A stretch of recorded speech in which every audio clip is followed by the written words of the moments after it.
Claudia Webbe. Thank you, Mr. Speaker. I'm afraid this bill is simply not fit for purpose. I'm proud to have co-signed the amendment calling for it not to be considered.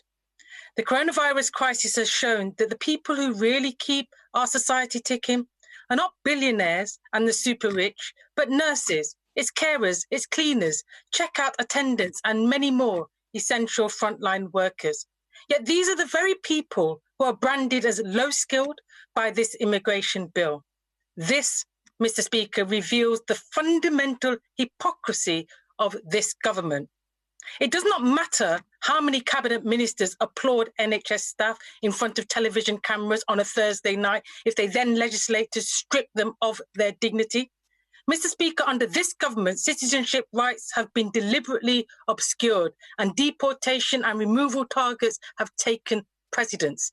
Yet this immigration bill makes no effort to end the hostile environment policies which were found to be institutional racist by the official inquiry into the Windrush scandal.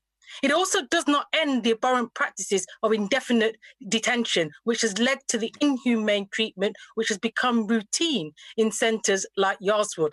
I mean, I cannot believe that even during this pandemic that we are picking people up from their homes in Leicester East and putting them in barbaric detention centres, leaving MPs like me spending time trying to get them released. I mean, it's not as if there are any planes going anywhere, so why? Mr. Speaker, as the MP for one of the most diverse constituencies in the country, I know only too well the hurt that my constituents feel when the government legitimises the dehumanisation and marginalisation of African, Asian and minority ethnic communities with their deport first, ask questions later approach. 43% of Leicester East residents were born outside of the UK as opposed to 10% nationally, and our residents hail from over 50 countries around the globe. This is actually what makes our city special. Yet it also means that my constituents are more vulnerable to the predatory aspects of this legislation.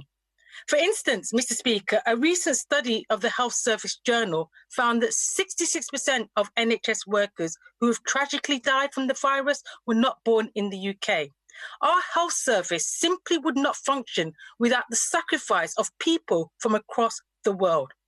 Yet, if a migrant NHS worker tragically dies due to work-related illnesses, it is their belief the future of their dependent family members living in the UK is actually not guaranteed. This means that vulnerable individuals could face deportations while grieving for their loved one. Why wait until they die? Guarantee now the indefinite leave to remain for family dependents of all migrant NHS workers who are keeping our society going. I have written to the Home Secretary urging them to end this loophole in order to honour the dedication and sacrifice of all NHS workers, no matter their country of birth. On that note, Mr. Speaker, I was deeply disappointed that the government has refused to reconsider the pernicious immigration health surcharge. Any charge that deters people from seeking medical treatment is not only inhumane, but can also exacerbate the spread of the virus. The government has a moral and practical obligation to abolish the surcharge. I have also called on the government to introduce an amnesty for all migrants, including residency rights for the duration of the pandemic, and to end the callous no recourse to public funds policy. At a time when hate crime has more than doubled since 2013 with over 100,000 offences in 2018, it has never been more important for the demonisation of migrants to end. That means repealing the 2014 Immigration Act, reversing the hostile environment and shutting detention centres for good. I will, Mr. Speaker, conclude with a worrying provision in this bill which grants sweeping new powers to the government to change immigration laws without proper scrutiny.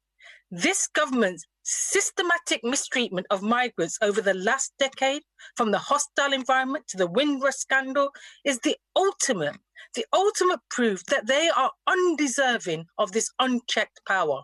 It would be a monumental mistake at the detriment of too many vulnerable people in Leicester East and across the country for this House to grant it to them.